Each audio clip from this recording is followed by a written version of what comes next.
Jeremias, capítulo 17. O pecado engana e destrói.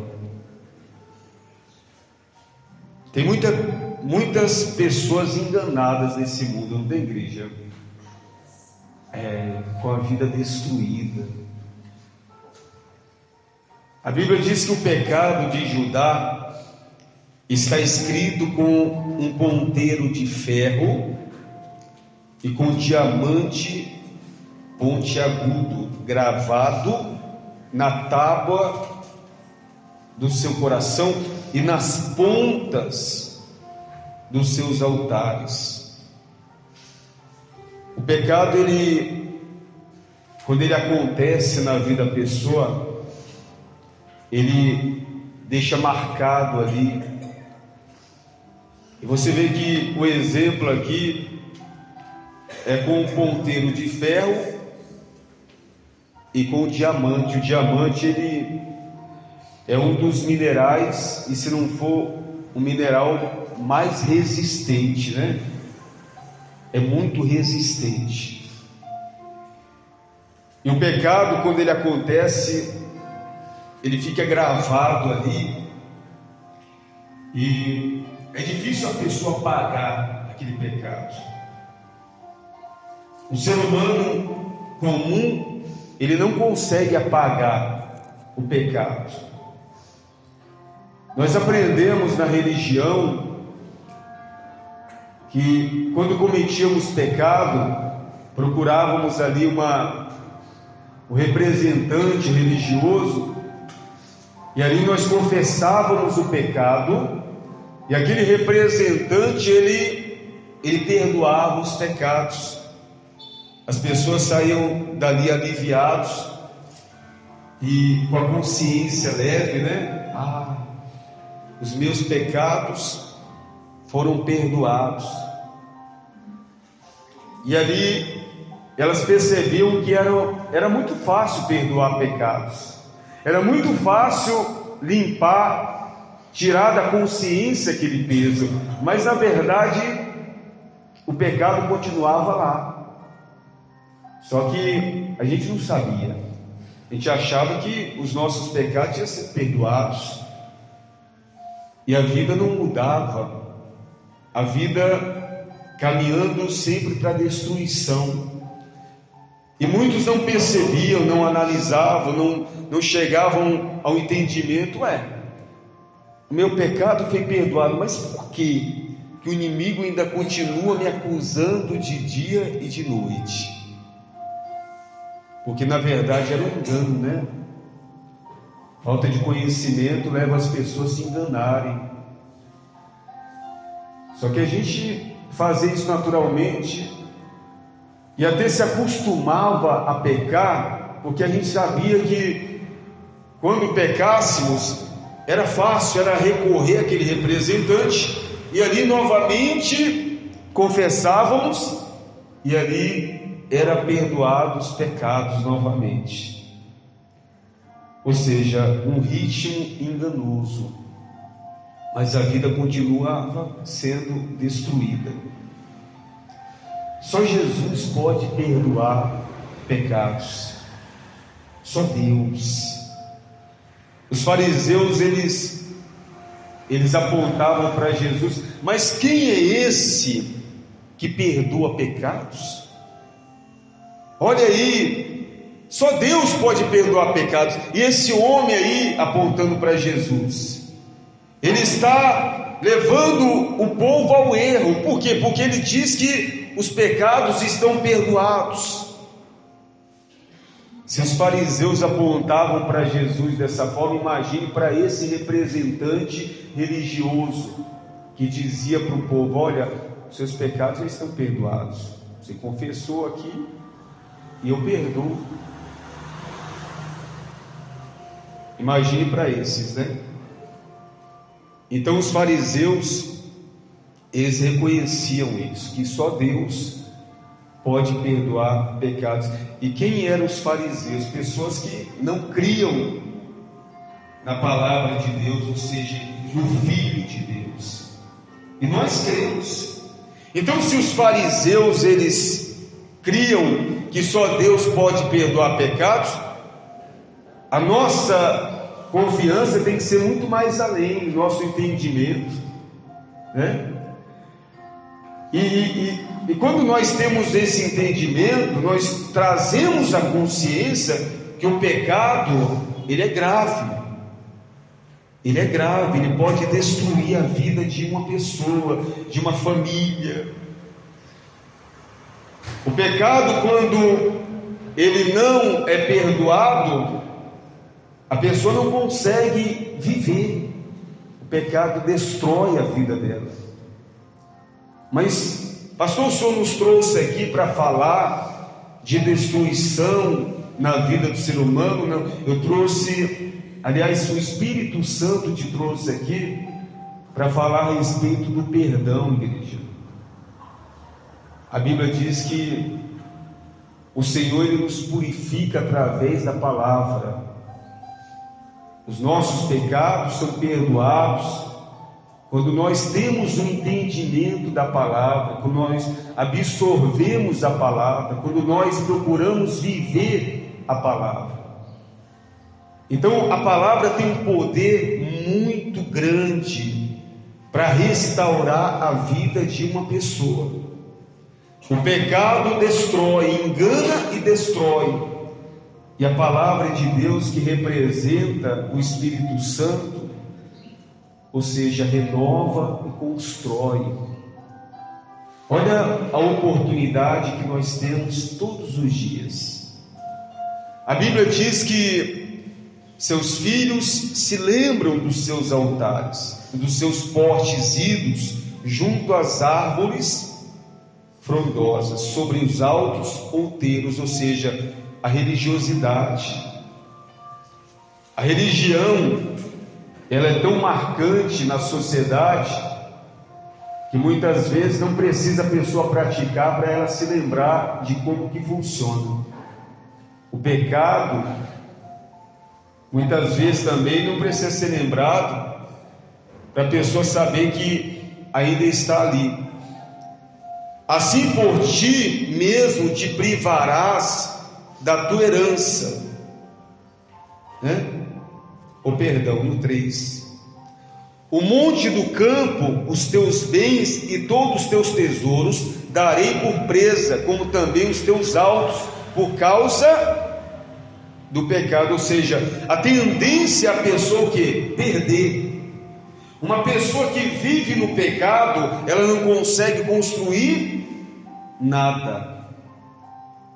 A tendência é perder pelos teus pecados, pelo teu pecado, por causa do pecado, em todos os territórios. Assim por ti mesmo te privarás da tua herança que te dei, e far-te-ei servir os teus inimigos. Ou seja, a palavra está dizendo aqui que o ser humano, ele despreza a maior oportunidade da sua vida quando ele decide viver e permanecer no pecado. Ele está se privando da herança.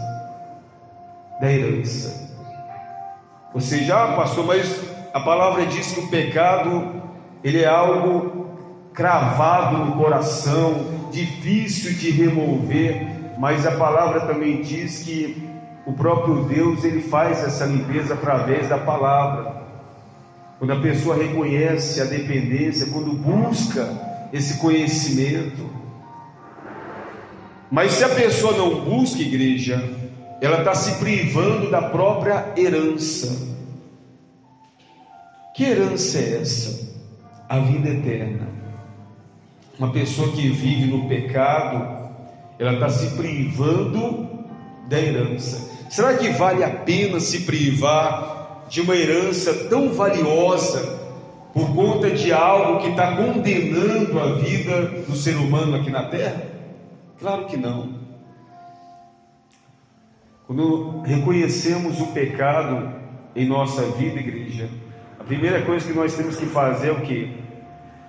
Pedir para Deus remover. remova esse pecado da minha vida.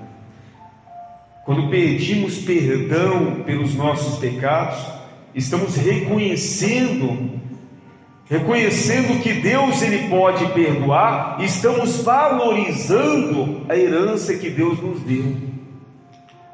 Quando tomamos uma decisão de vir à igreja, buscar força e renovo, nós estamos valorizando a herança, porque todos nós falhamos, e a falha continuamente ela pode levar a pessoa ao pecado. Se eu tenho o costume de sempre falhar, o inimigo ele começa a observar: olha, essa pessoa ela está sempre falhando nesse procedimento, então eu vou usar essa falha para que ela possa alcançar, ou seja, se envolver no pecado.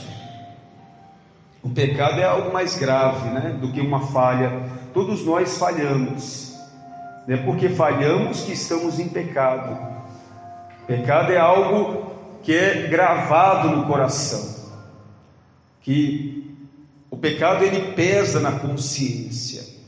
Uma pessoa que está em pecado, muitas vezes ela não consegue nem orar, sabe, igreja? Ela não consegue orar. A consciência está tão pesada. Tem pessoas mesmo que deixam de vir à igreja por causa do pecado. Ninguém sabe o pecado que ela tem cometido, mas a consciência está tão pesada, ela não vou na igreja não, e é um erro, porque é um lugar onde Deus tem dado oportunidade do perdão, mas o diabo se aproveita disso e fala: olha, quem é você para ir para a igreja? O que você vai fazer na igreja? Você está em pecado. Você vê que até mesmo os discípulos, quando Jesus foi para a casa de Zaqueu, e os discípulos falaram: Senhor, esse homem é pecador, esse homem vive no pecado, o Senhor vai para a casa dele. Está vendo aí? Você vê que o pecado na vida de Zaqueu era exposto, era ladrão, roubava mesmo, não estava nem aí. Sabe aquele tipo de gente que fala assim: eu roubo mesmo, mas eu faço as obras aí, eu roubo, mas eu trabalho. Ele era desse tipo de gente, né? Estilo Maluf, né? Maluf assumiu um tempo aí. Eu roubo, mas eu trabalho. Então todo mundo conhecia ali a vida de Zaqueu, e quando Jesus falou: Zaqueu, me convém hoje estar na sua casa. Aí as pessoas: não, Senhor, esse homem é pecador, o que o Senhor vai fazer lá? O que Jesus foi fazer lá? Dar oportunidade. Está vendo? A oportunidade ela é constante na vida daqueles que valorizam a herança. Mas nem por isso a Bíblia diz que nós devemos, por causa da graça, nós devemos viver pecando. Jesus falou: os seus pecados estão perdoados, vá e não peques mais. Ou seja, se esforce para não cometer os mesmos deslizes. Se estamos falhando, sim, devemos consertar as nossas falhas. Não devemos esperar que o pecado bata na porta para a gente reconhecer que pecamos. Tem pessoas que muitas vezes elas não percebem que o pecado é algo mais grave. Nós estamos aqui para consertar as nossas falhas. Amém, igreja? Mas se algo mais grave acontece, Deus ainda tem dado oportunidade, e nós não podemos condenar alguém que precisa desse cuidado. A Igreja Mundial, por exemplo, é uma casa aberta que recebe vários tipos de pessoas. Eventualmente você vai ver pessoas chegarem na igreja que você nunca viu e vai sentar na cadeira e vocês vão ficar assim: como é que essa pessoa pode vir para a igreja desse jeito? Mas é um lugar que ela tem que vir para se consertar, né? Se Deus não rejeita, quem somos nós para rejeitar? Se ela não pode ir para a igreja para se consertar, aonde que ela poderia se consertar, né? Então nós estamos num ambiente de grande oportunidade. grande oportunidade. A Bíblia diz, no versículo 5: assim diz o Senhor: maldito o homem que confia no homem, faz da carne mortal o seu braço e aparta o seu coração do Senhor.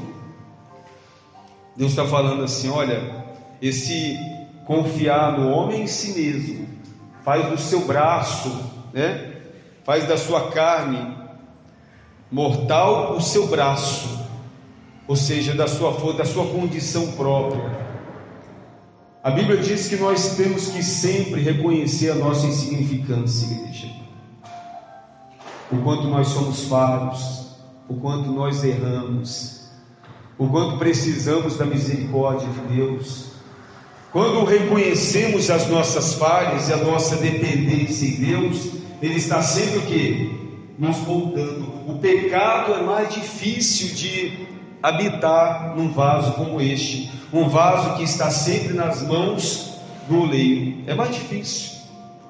É muito mais difícil uma pessoa na igreja viver em pecado do que aquela pessoa que está lá fora.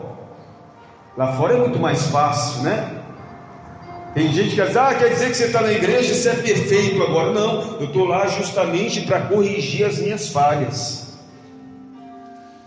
E corrigindo as minhas falhas, vai me prevenir de eu entrar no pecado, de eu cair no pecado, vai me prevenir. Quando eu vou à igreja, a palavra vai me moldando, vai tirando os empecilhos, aquilo que não serve, que não presta, e Deus vai cuidando, vai me conduzindo, porque nós somos falhos.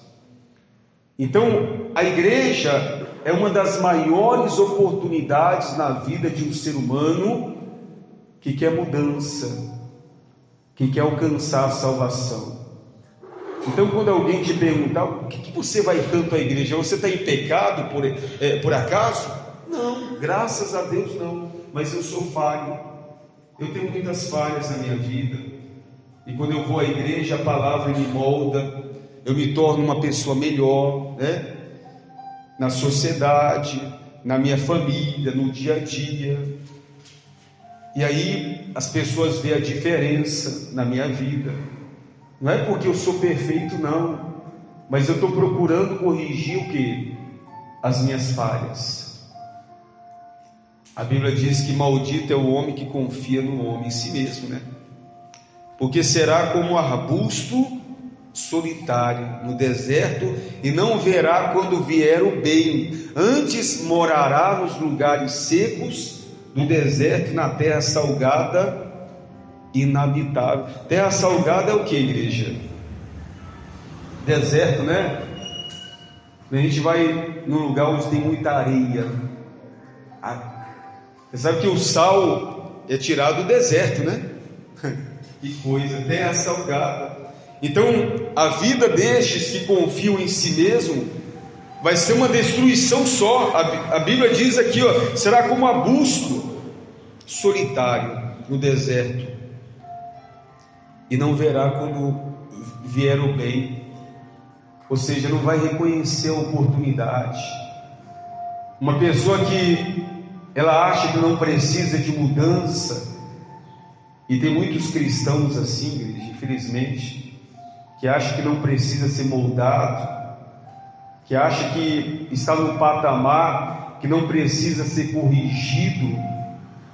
Ela não percebe quando vem o bem, e a vida se torna um deserto, a vida se torna mais difícil, a vida se torna mais destrutiva, mais cheia de dores e lágrimas, porque na igreja tem pessoas e pessoas, vidas e vidas diferentes.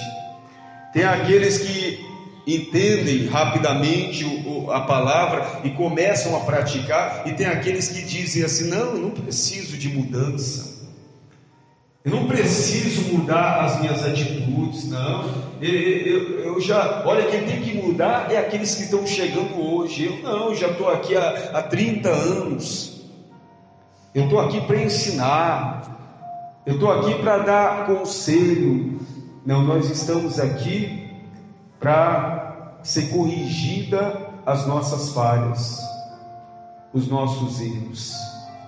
Você vê que mesmo Salomão,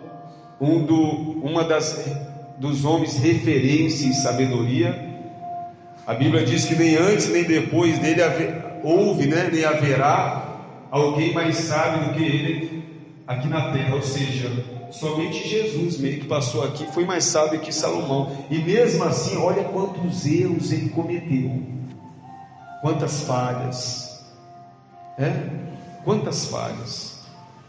Mesmo em sabedoria plena ali, Deus lhe deu sabedoria, entendimento, e ele cometeu tantas falhas. Imagine nós.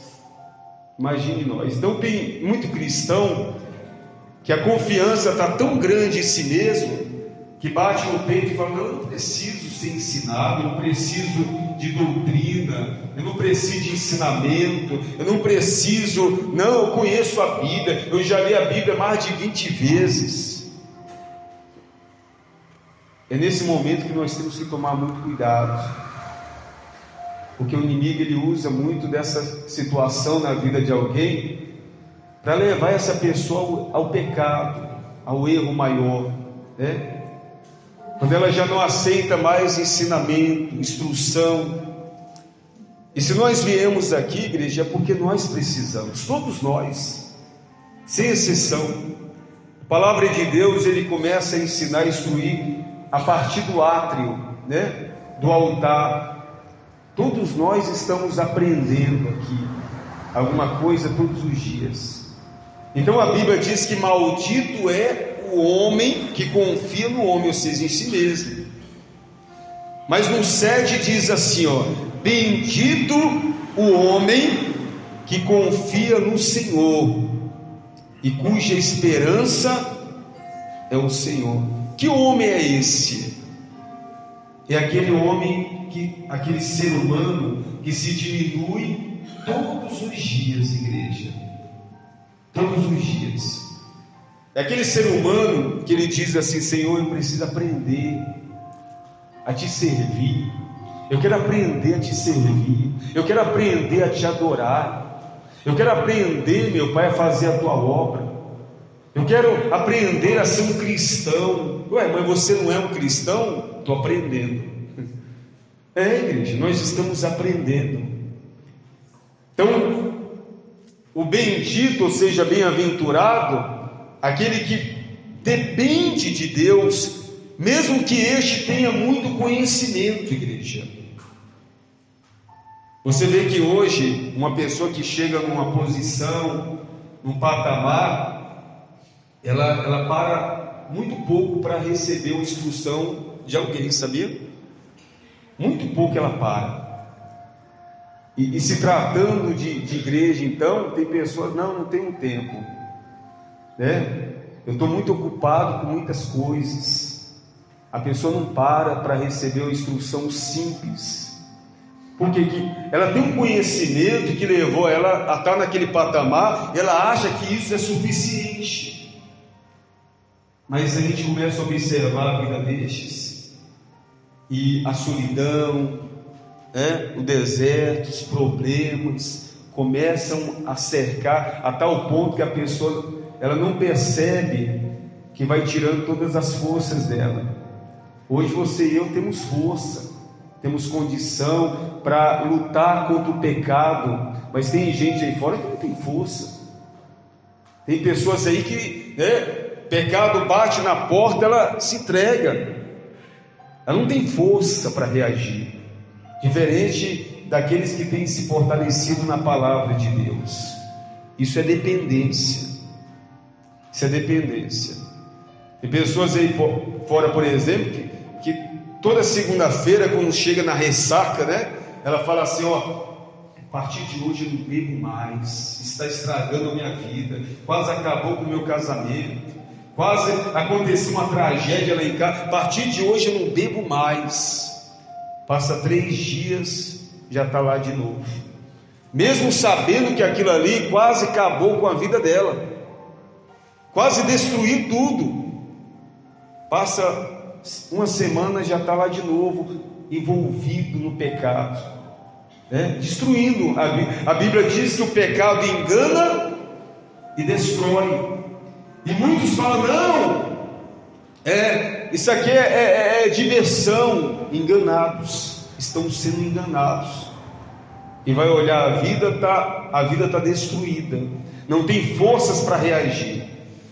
Diferente de você e eu, a gente pode passar assim no meio da prova, e a gente vai embora.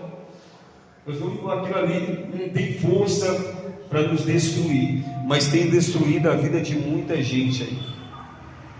Está vendo a condição que nós recebemos de Deus todos os dias? E aí ele diz: bendito é o homem que confia no Senhor e cuja esperança é o Senhor, porque ele é como árvore plantada junto às águas, que estende as suas raízes para o ribeiro e não receia quando vem o calor, mas a sua folha fica o quê? Fica verde, e no ano de sequidão não se perturba, nem deixa de dar fruto. Que coisa maravilhosa, né? Essa cidade aqui é uma bênção, igreja, bíblica, sabia? Quanto tempo fica sem chover aqui? Você já percebeu? Você passa nas ruas, você vê árvores dando frutos na seca. A gente fica observando: meu Deus, olha quanto tempo sem chuva. Você vai ali no rio, está seco, e você vê muitas árvores verdes, dando frutos, ou seja, Deus mantendo. Você nunca observou isso, não? Que tem vidas assim também. Tem pessoas assim no deserto que parece que não murcha por causa da prova, por causa do calor, e já tem outras que secam ali, tem outras que não conseguem sobreviver. Tem diferença entre árvores e árvores, tem diferença entre vidas e vidas, igreja. Uma pessoa que vive no erro, no pecado, ela não consegue permanecer muito tempo no deserto, ela não consegue. Mas uma pessoa que vive se alimentando da palavra, ela enfrenta o deserto e ela permanece, ela vence. Talvez você esteja enfrentando um deserto, lutas, mas Deus tem te alimentado, e pelas raízes, pelas raízes, a Bíblia diz aqui, as suas raízes se estendem para o ribeiro, e não receia quando vem o calor, mas a sua folha fica o quê? Verde, e no ano de sequidão não se perturba, nem deixa de dar frutos. Ou seja, você deve até mesmo se preocupar com algumas coisinhas, todo mundo tem os seus pensamentos, mas essas preocupações não causam perturbação em você, porque você tem confiança que vai dar tudo certo, Deus vai abrir uma porta, que Deus vai criar um meio, uma situação para te abençoar, que Deus vai dar um jeito de resolver a situação, o problema.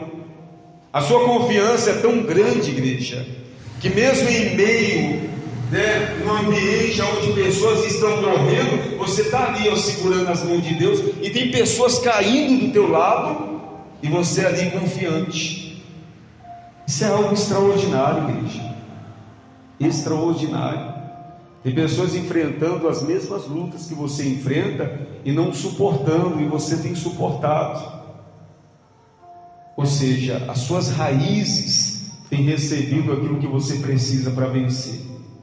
Às vezes, externamente a pessoa não percebe isso. Às vezes a pessoa olha para si e não vê essa força, Talvez olha no espelho e eu não me vejo tão forte. Mas a força ela se apresenta em meio às tempestades. Quando vem a tempestade, aí alguém chega e fala para você: olha, eu não sabia que você era tão forte assim não. Aí você fala: nem eu sabia. Mas a que se deve essa força? A constância da sua busca, né? A constância do alimento que Deus tem te dado, e isto todos os dias, igreja. Todos os dias Deus tem te dado a condição para você prevalecer, para você continuar. Isso é maravilhoso. Isso é maravilhoso. Olha o que diz aqui, ó: as raízes para o ribeiro e não resseca quando vem o calor, mas a folha fica verde. No ano de sequidão não se perturba, nem deixa de dar o que? Frutos. Esse fruto é o que? Testemunho. Testemunho, igreja. É o que mais se vê nessa obra. Você vê que a obra enfrenta lutas quase que diariamente, né? Você vê o apóstolo chorando, vê o apóstolo expressando as suas dores, mas mesmo assim a obra não deixa de dar o quê? Frutos, porque as raízes estão sendo alimentadas. E os frutos vêm através da nossa vida, da vida daqueles que confiam, da vida daqueles que creem. Enganoso é o coração, mais do que todas as coisas, e desesperadamente corrupto. Quem os conhecerá? Eu, o Senhor. Deus está falando: eu conheço o coração. Deus está falando: eu conheço os limites da sua vida, eu conheço as suas fraquezas, as suas debilidades, eu conheço os seus pensamentos. Ele fala assim: eu, o Senhor, esquadrinho o coração e provo os pensamentos, e isso para dar a cada um segundo o seu proceder, segundo o fruto das suas ações. É justo, não é, igreja? É justo, Deus é justo. Uma pessoa que vive no pecado e ela não produz nada, o pecado só engana e destrói. Tem como Deus entregar mais na vida dessa pessoa, sendo que ela está no pecado? Não tem como Deus continuar entregando o bem, porque ela não percebe quando vem o bem. O bem vem de quem? A Bíblia diz que todo bem vem de quem? Procede de Deus, procede do alto. Então Deus entrega o bem, mas a pessoa está tão envolvida com o pecado que ela não percebe. Então Deus não vai ficar entregando o bem para aqueles que desprezam, mas aqueles que dependem de Deus, aqueles que confiam em Deus, estes se tornam bem-aventurados, porque eles percebem a bondade de Deus. E quanto mais a gente percebe, mais Deus ele investe na vida destes. E aí Deus enquadrinha o coração, né? Ele sabe o pensamento, para dar a cada um segundo o seu proceder, ou seja, o seu procedimento, os frutos que estão sendo gerados. Se os frutos estão sendo gerados na nossa vida através das raízes que Deus fortalece, e é tudo Ele que nos dá, ou seja, a tendência a nossa vida se tornar cada dia mais o quê? Mais frutífera, mais abençoado. Se hoje você consegue contar um testemunho, se hoje você consegue falar: olha, Deus tem me abençoado, muito mais Ele fará se você permanecer com Ele, confiando e dependendo dEle. Muito mais. Você e eu não temos noção do fruto que Deus pode gerar através da sua vida. Sabia, igreja? Nós não temos noção. Você consegue contar quantas mangas uma mangueira consegue produzir no ano? Você consegue contar? Você já fez o balanço? Olha, o ano passado produziu essa quantidade, esse ano produziu X. Você já contou já? Ou seja, não, porque você perde a conta. A produção vem espontaneamente, igreja. Tem situações, por exemplo, que a pessoa fala assim: olha, eu não entendo, quanto mais eu dou o fruto que produz nessa árvore, mais a árvore produz. Olha, tem pessoas, todo mundo que vem aqui, eu dou fruto dessa árvore e a árvore produz mais e mais. Ou seja, a gente não tem controle da produção do fruto em uma árvore. A mesma coisa na sua vida. Às vezes a gente acha que, a gente não vai ter mais aquilo que sonhávamos, sendo que Deus pode nos dar muito mais do que nós sonhamos. Amém, igreja? O que nós temos que fazer é confiar, depender. E aí no 11 diz assim: como a perdiz que choca os ovos, que não pôs, assim é aquele que ajunta riquezas, mas não retamente.